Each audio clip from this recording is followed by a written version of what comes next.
At 34, I'm still living at my childhood home with my mother. It's been 3 years since my father passed away, and I decided to stay here because I didn't want to leave her alone. During these years, we had unwelcome visitors. My brother Bob and his wife Jane.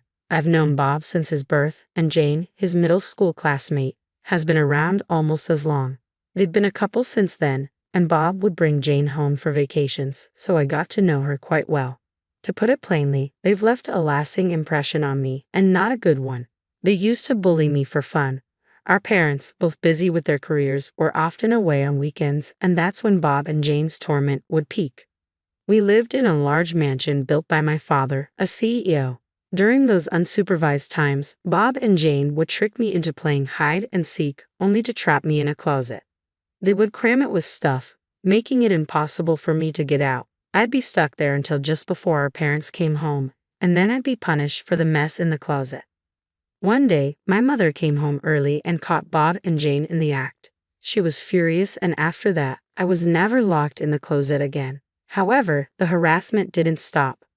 I resented my parents for their absence and felt a deep-seated anger towards Bob and Jane. But as I grew older, my resentment also extended to my parents for not stepping in sooner. By middle school, their cruelty escalated. Bob and Jane shredded my school uniform, defaced nearly all my textbooks, and destroyed my cushions and bedding. Their relentless torment was a painful reminder of how little support I had received growing up. Later, I discovered that Bob and Jane, who were high school students at the time, had performed poorly on their final exams and had been scolded by their parents. It seemed that their anger and frustration had fueled their cruel revenge on me. I was left stunned in my devastated room, overwhelmed with questions. Why was I enduring this? Why was no one coming to my aid? I stood there, lost in these thoughts, until my mother came to call me for dinner. When she saw the state of my room, she screamed in horror. My father rushed in as well. Bob, the last to arrive, struggled to contain his laughter, occasionally letting out a chuckle. Confronted by my shocked parents, I cried out, "Mom, Dad, I want to leave this house." Tears streamed down my face as I continued, "No one is helping me. Bob and Jane are always so mean.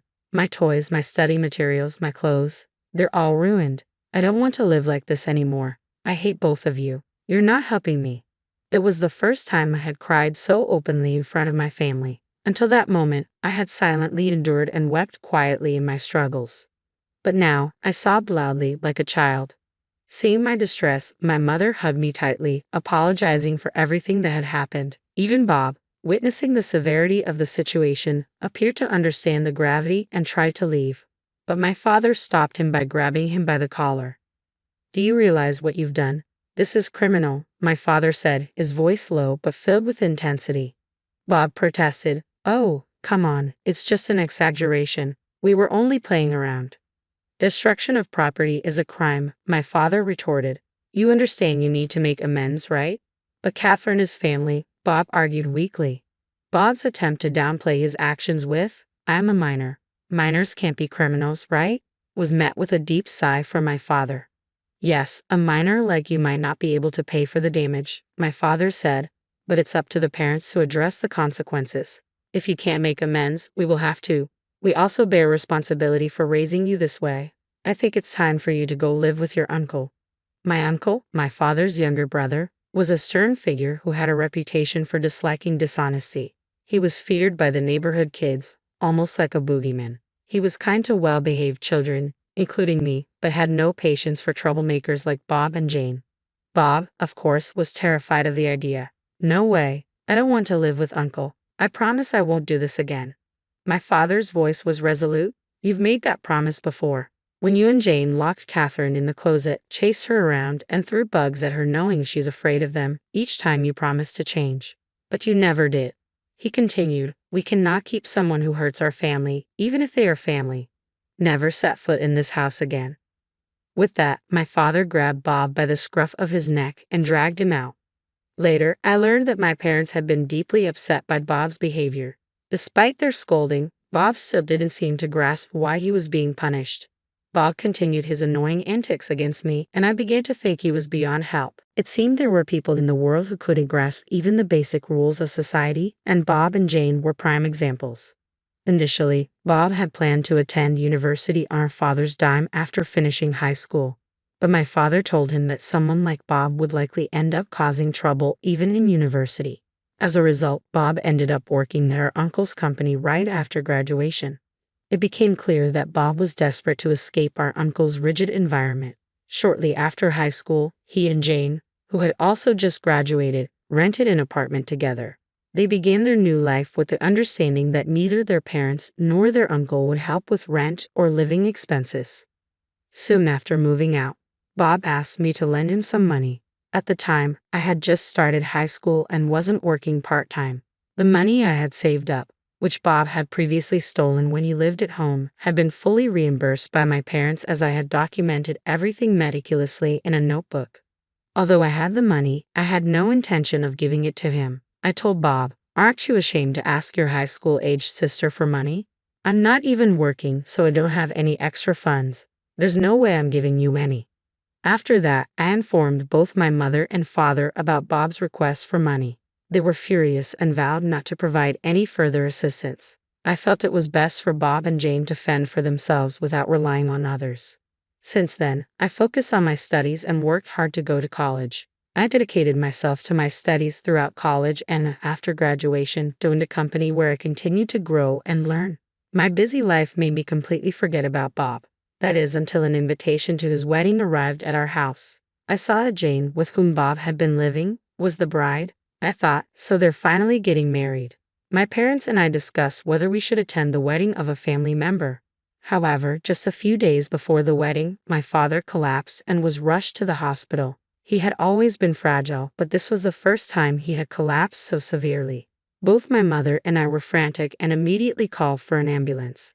In the midst of the chaos, I reached out to Bob, only to be met with a dismissive response. "I'm about to get married. Don't call me during this crucial period of my bachelorhood," he said. When I informed him of our father's emergency hospitalization, he shrugged it off, saying, "He just tripped, didn't he? Make sure to come to my wedding." And with that, he hung up. Shortly after, our father passed away. With both the wake and funeral inevitable, my mother and I had to inform Bob that we wouldn't be able to attend his wedding. Despite his insistence that we come, we decided to stay home. We also informed Jane's parents about our father's passing and our inability to attend the wedding. While Jane's parents understood our situation, Bob and Jane criticized us for not coming, calling our absence disrespectful. The messages left on my mother's and my voicemail were so absurd that it made me question who the real rude ones were. Bob and Jane accused us of being disrespectful, claiming that we were trying to ruin their wedding, despite all the effort we had put into it. While my mother and I were occupied with arranging the funeral, Bob and Jane proceeded with their wedding as if our father's death was an afterthought. After that, my mother and I chose not to discuss the situation further, but it was clear that our relationship with my brother had been irrevocably damaged. Then, unexpectedly, Bob showed up at our doorstep. When I answered the intercom and heard, "I've got a delivery," I was taken aback to see Bob and Jane standing there. The monitor had only shown their silhouettes, so I was unprepared for their arrival. As soon as I opened the door, they barged in with large pieces of luggage, pushing me aside. Hey, what's the rush?" I protested. It seemed Bob had completely ignored our father's final command to never set foot in our house again. Bob and Jane rudely entered, dumped their luggage in the hallway, and began speaking to me without any regard for decency. "You and Mom need to leave this house immediately," Bob declared. "What?" I responded, shocked. "Isn't Mom diagnosed with dementia? This mansion isn't suited for someone like her or a loser like you who never improves." Bob continued. "A place like this should belong to glamorous people like Jane and me. So you need to get out right away." I was stunned. What on earth was my brother talking about? After 3 years since our father's death, he hadn't offered an apology, visited the grave, or made any effort to mend things. And now, he was demanding the mansion. To make matters worse, he presumed her mother had dementia and was planning to evict her. I was left speechless. Just then, our mother emerged from a room at the back. "Catherine, what's going on?" she asked, her confusion evident. When she saw my brother and Jane, she said something that left me even more bewildered. "Oh, who might you be? If you're a stranger, please leave," she said. Bob and Jane burst into mocking laughter. "See," Bob said, "this is how she acts every time we call her. Her dementia must be getting worse." I'll leave it to you to take care of Mom, Bob said dismissively. You can have her. I'll take the mansion. After all, I'm the eldest son, so it's only right that I get the mansion. With that, Bob strode deeper into the house. Jane, mimicking Bob's demeanor, turned to me and our mother, saying, "Take the old lady and get out. I never want to see you again." I rushed to my mother's side, asking, "Mom, are you okay?" Feeling as though we were being forcibly evicted, my mother and I left the mansion, abandoning all the old furniture behind. We gathered our personal belongings and fled the house. Fortunately, a friend of mine, who was abroad and unable to manage his house, offered it to us. His cousin had been looking after it, but with his imminent transfer to another state next year, it seemed like perfect timing for us to use it. When we arrived at the house and set down our luggage, a sense of relief washed over us. We took a moment to breathe deeply and relax. Then my mother said with a hint of humor, "We've left that house, and I still can't stand how Bob and Jane acted. Maybe we should just sell it." I took the opportunity to ask the question that had been on my mind. "Bob said you have dementia, Mom. What's that about?" "Oh, that," she said, her tone reflective. "About 2 years ago, Bob and Jane began frequently asking me for money. They didn't attend their father's funeral or contact me afterward. I was baffled by their nerve to ask for money after treating me so poorly. So every time they called, I pretended not to recognize them and said, 'Who? I don't know you. You're a stranger to me, right?' It seemed Bob and Jane misunderstood my mother's indifference. They interpreted her treatment of them as forgetting who they were, assuming she genuinely had dementia because she no longer wanted anything to do with them. Regardless, I felt it was wrong to evict someone you believe has dementia. My mother quickly decided to move forward with selling the mansion. We had discussed selling the large mansion ever since our father passed away, and we were left living there alone. At that time, one of the executives from my father's company, where I am currently undergoing training as a successor, had expressed interest in buying the mansion if we decided to sell. So the buyer was essentially confirmed. We just needed to handle the formalities. When I spoke with a real estate acquaintance and explained the situation to the executive, they agreed that if we left Bob and Jane alone, the house could fall into serious disrepair. Something needed to be done quickly. A week later, my smartphone rang incessantly, and my mother's phone was also blowing up. There were numerous calls from Bob to my mother's phone and from Jane to mine. They probably wanted to discuss the same issue, but we found their attempts amusing and chose to ignore them for a while. We enjoyed our tea and chatted, letting an hour pass without noticing. It seemed Bob and Jane had been trying to reach us the entire time. When I finally answered the call, Jane exclaimed, "Finally, why didn't you pick up sooner? There's a huge problem. The house has been taken over." "Wait a minute," I said. "Didn't you two take over the house? I think we're the ones who should be saying we've been taken over." "No," Jane said, sounding panicked. "Bob and I took over the mansion, but now strangers have come and are demanding we leave. They've barged in and are trying to kick us out. Our mansion has been taken over." I couldn't help but burst out laughing. I was tempted to tell her that they were the ones who had unlawfully occupied the house in the first place. Chuckling, I replied, "You're talking about being taken over, but you're not even the legal owners. My mother, the rightful owner, sold the house to someone else. So the strangers you're talking about are the new owners, and you need to move out." "What?" "She sold it. But this mansion belongs to Bob." Jane was in shock. "When did anyone say that?" "Well, no one explicitly said it," I answered, "but Bob is the eldest son. Isn't it assumed that this house, along with the property and the company, would eventually be his? And that Jane would live elegantly as the CEO's wife in this mansion?" Despite everything, Jane was frantic and struggled to grasp the situation. I burst out laughing again. The fact that Jane thought Bob would automatically inherit the mansion and become the CEO of the company just because he was the eldest son was astonishing. Such naive thinking.